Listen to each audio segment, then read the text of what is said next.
Je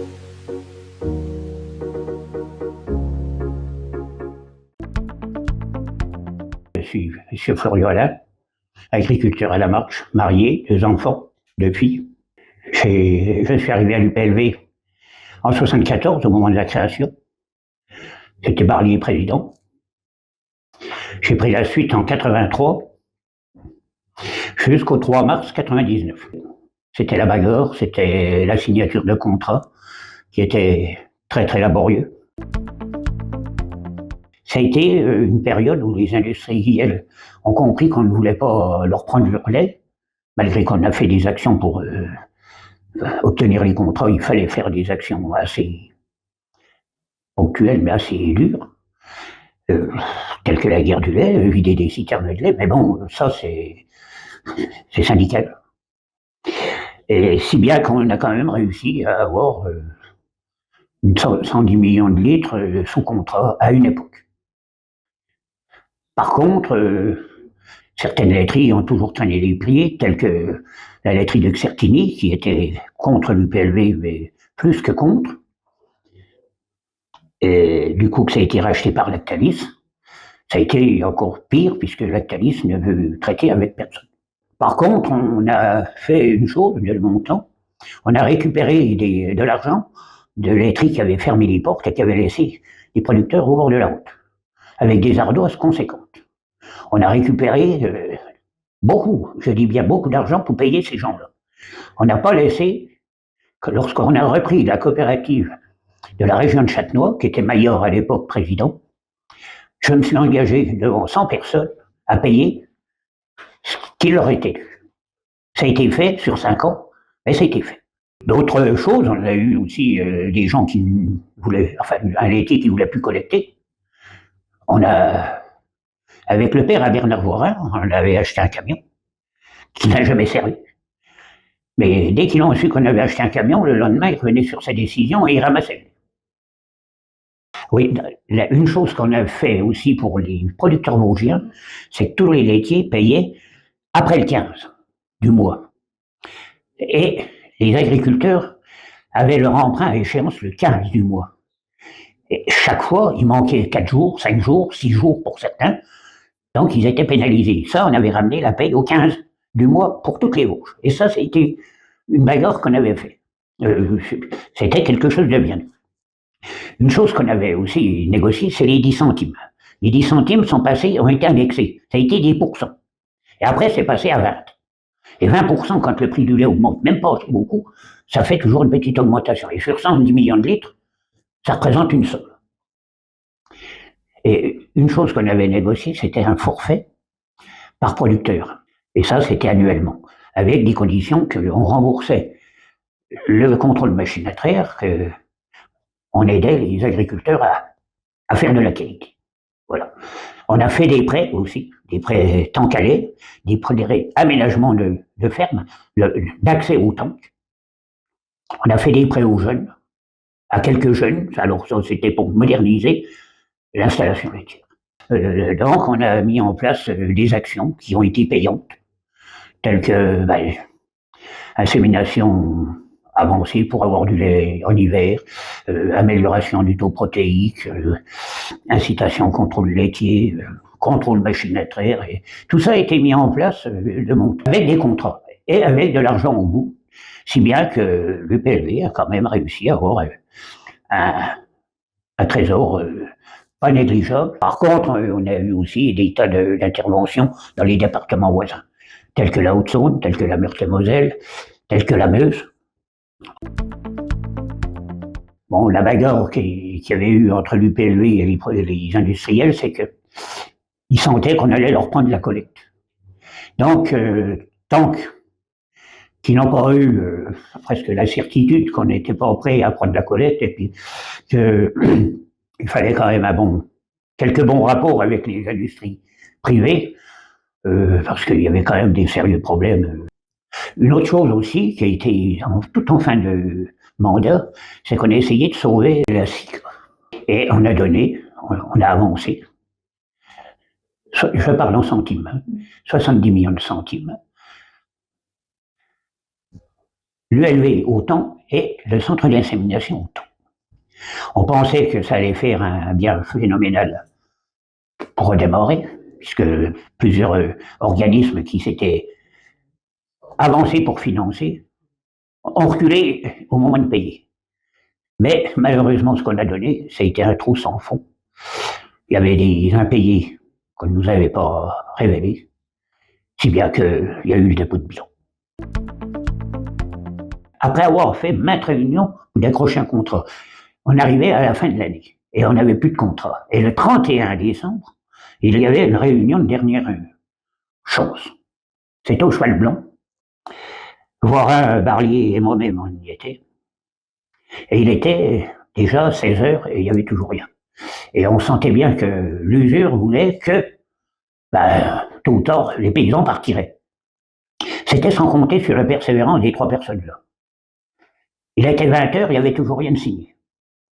Et si aujourd'hui il y a du brouillard, le soir-là, c'était 10 fois plus. Et j'avais quand même 80 km à faire le soir du 31. Et nous avions une invitation chez mes beaux-parents. Ne voyant aucune issue, les industries privées sont quand même décidées. Et on a tenu. On a tenu jusqu'à 21h. Et à 21h, on a signé le contrat. Voilà. Et celui-là, il a été juteux. Je peux vous le dire parce que ils nous ont mis à bout et je n'ai rien lâché. Voirin Bernard, agriculteur à Jussarus, maintenant retraité. J'ai été président de 99 à 2012, suite à Alain Floriot et avant 2000 lanternes.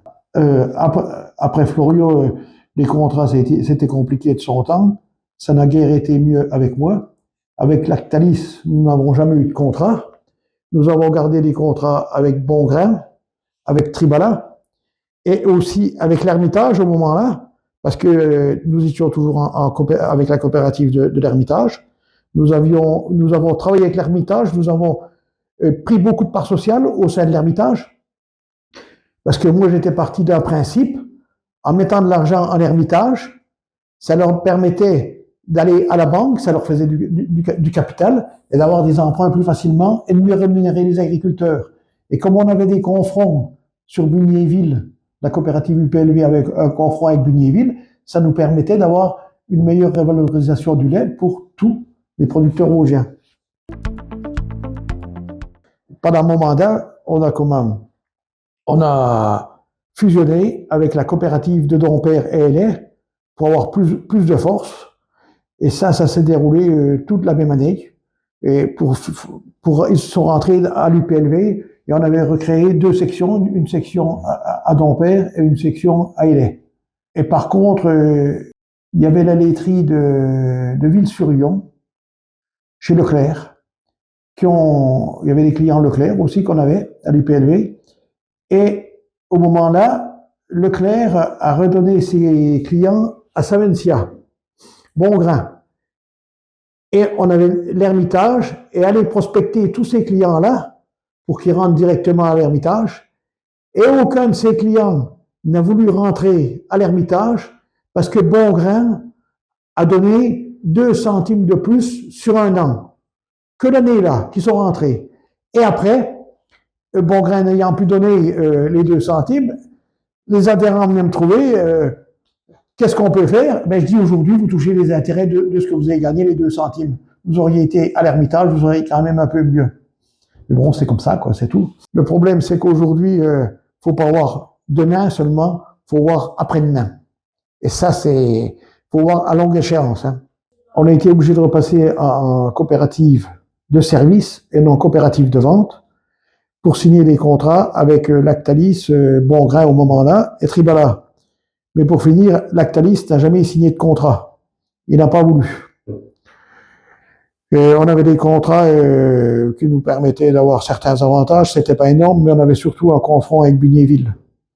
Ce qui nous permettait d'avoir le même prix, voire un petit peu mieux qu'à Bugnéville. Pas beaucoup, ça chiffrait pas, mais bon, à force, ça fait quand même un peu d'argent, quoi. L'Hermitage, quand ils ont repris l'UFHV, ils ont demandé à tous les producteurs de la coopérative de perdre 3 centimes au litre de lait afin d'éponger la situation financière de l'UFHV. Mais aujourd'hui, du fait qu'ils ont repris des producteurs avec des produits à valeur ajoutée, on s'aperçoit que c'est une coopérative qui est assez conséquente sur la région et qui permet de rémunérer les producteurs mieux que les autres, que les privés.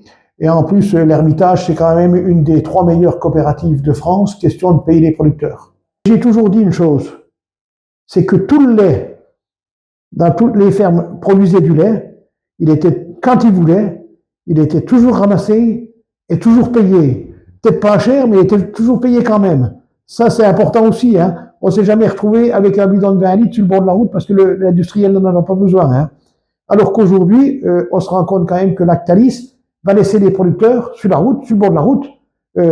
Ils sont pas sûrs d'être tous collectés derrière. Enfin, je souhaite quand même qu'ils soient tous collectés derrière, mais il faudra voir. Et là, il y aura encore de la casse parce qu'il y a certains producteurs qui vont arrêter la production laitière. Avec une manifestation chez Marcia Corsieux, qui avait été repris par Lactalis, nous nous sommes retrouvés avec l'animateur de la fédération des exploitants agricoles là-haut. Nous étions une centaine d'agriculteurs. Nous avons bloqué l'entreprise. Suite à ce blocage, le président de la fédé a retiré l'animateur pour l'UPLV. Il lui a demandé de rentrer dans les bureaux de la fédé. Et nous étions en négociation avec M. Peugeot, mais nous nous sommes retrouvés avec un référé. Le référé est tombé. Nous étions condamnés à 4 000 francs d'amende par personne et par heure présente. De ce fait, nous avons levé le piquet assez rapidement. De long terme, donc, je suis agriculteur en retraite à Rancourt. J'étais membre associé du GAEC du Bromont, donc une exploitation de la plaine des Vosges, qui produisait à l'époque du lait, de la viande, des céréales, et qui aujourd'hui n'a pas changé du tout de type de production et qui est resté dans le même système. Alors l'UPLV, c'est un long chemin parce que moi j'étais à l'époque président d'une petite coopérative, donc la coopérative Delec. On s'est regroupé avec l'UPLV à l'époque en même temps que la coopérative de Nompère. Parce qu'il y avait 3 coopératives de vente sur le département, il y avait coopérative Delec, coopérative de Nompère et UPLV. Donc on a décidé de se restructurer dans les années 90-2000 pour peser un peu plus donc vis-à-vis des industriels. Donc étant président donc de la COP Delec, on est rentré à l'UPLV et j'étais devenu vice-président donc de l'UPLV jusqu'au jour où j'ai pris la présidence. Alors nous, on est arrivé en plein dans le changement puisque la loi Egalim est passée par là. Il y a eu obligation de négocier des contrats avec les industriels. Donc on est rentré. Moi, je suis rentré dans cette période-là où on était obligé de changer les statuts de l'UPLV pour répondre aux exigences des industriels déjà à l'époque, puisque que ce soit Lactalis ou Savencia, ils nous demandaient d'être des coopératives de vente, mais plus de collecte, puisqu'on avait dans nos statuts donc la notion de collecte. Mais ça, ils ne voulaient pas en entendre parler. C'est le moment quand même, puisque aujourd'hui on vient de négocier des contrats avec les industriels, c'est le moment d'essayer d'aller voir les collègues, puisqu'il y avait plein de petits groupements. Hein. Lactalis, je ne sais plus combien il y avait de groupements, mais c'était énorme. On a été en Haute-Marne, aussi rencontré nos collègues au Marnais, pour voir si on pouvait pas massifier les volumes et créer une entité voilà, avec plus de volume pour avoir le plus de poids vis-à-vis des industriels.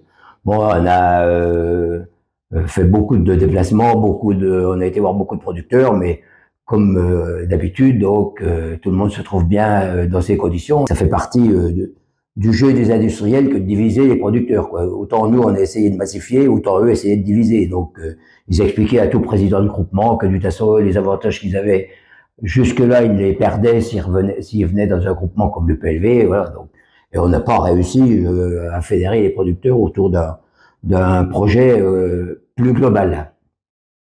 Mais ça a duré 2 ans, hein, l'histoire, hein, donc on a travaillé beaucoup là-dessus, on a fait beaucoup de réunions pour aller rencontrer les responsables de groupements, les autres groupements, on avait rencontré les groupements en Haute-Marne, en Moselle, voilà, pour essayer de voir si on pouvait structurer quelque chose de de plus important que ce qu'on avait à l'époque. Ma priorité, c'était ça à l'époque, d'essayer de fédérer l'ensemble des producteurs déjà du département, mais si on avait pu fédérer aussi les producteurs d'autres départements autour d'un projet commun et pour pouvoir peser plus vis-à-vis des industriels, ça aurait été, voilà, moi c'était ma priorité à l'époque. Bon, voilà.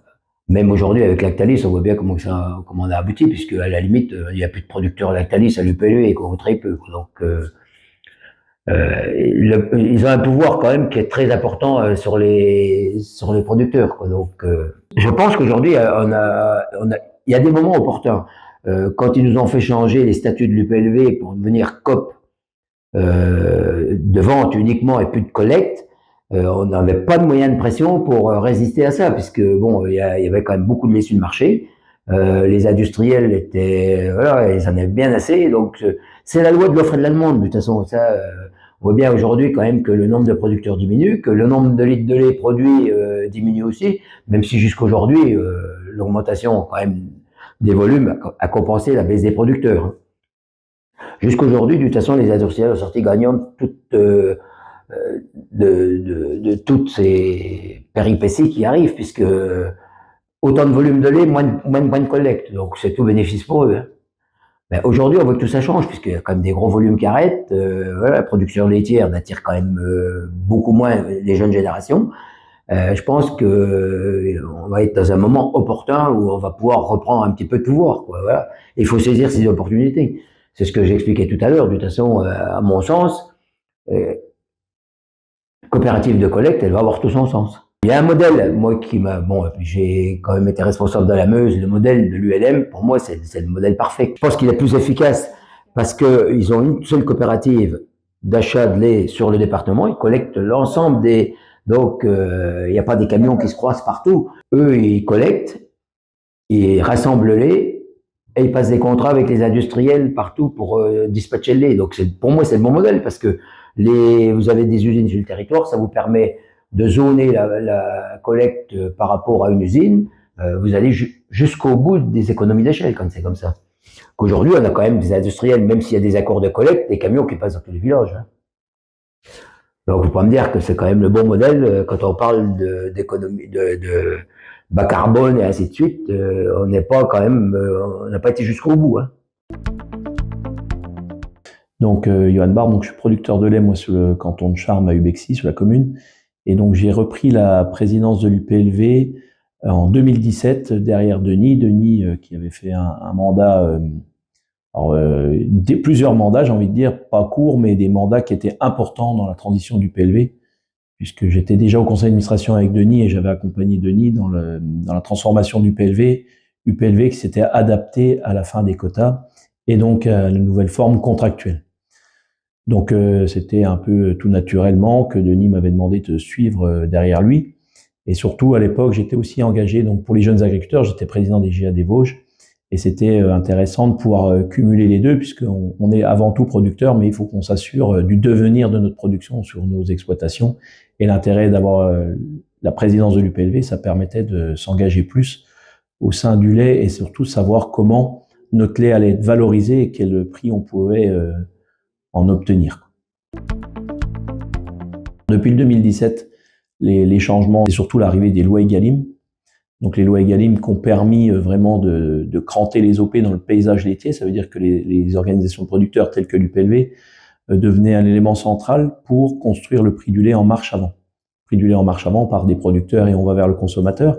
Donc ça a été la première étape suite aux États généraux de l'alimentation de 2017 demandé par Emmanuel Macron. Le deuxième point, c'est qu'on s'est rendu compte à l'UPLV rapidement que pour négocier le prix du lait, il fallait être organisé et structuré encore plus. Et notre statut de coopérative nous permettait d'aller plus loin qu'une OP de simple collecte-vente, une OP simple non commerciale. Ça veut dire qu'on avait une coopérative qui assurait juste la négociation du prix du lait pour les producteurs. Et ce que nous avons décidé au niveau du conseil d'administration, et les statuts ont été changés 2 ans après, c'était de changer à nouveau nos statuts pour redevenir une OP de collecte-vente sous statut coopératif. Donc ça veut dire qu'on avait des adhérents coopérateurs à l'UPLV, on leur a demandé de nous transférer leur mandat, leur titre propriété contractuelle vers l'UPLV. Et donc maintenant, nous avons un contrat collectif au niveau du volume. Et l'UPLV est en capacité de décider du devenir du lait sorti des tanks à laine de chaque adhérent. Donc ça veut dire que l'UPLV jusque-là était, entre guillemets, juste une interface pour négocier le prix du lait. Et depuis les changements de statut en 2020, ça a permis à UPLV d'aller négocier le prix du lait, mais aussi de s'assurer que le lait aille dans la bonne entreprise. Alors à l'heure où on se parle, on est encore dans l'établissement du projet initial, ça veut dire qu'on veut se développer vers de nouveaux débouchés laitiers.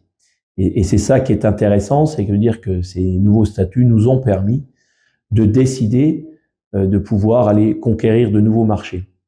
Le monde laitier évolue tous les jours et il faut s'adapter. Et notre coopérative est vraiment engagée pour les producteurs pour pouvoir s'assurer du meilleur.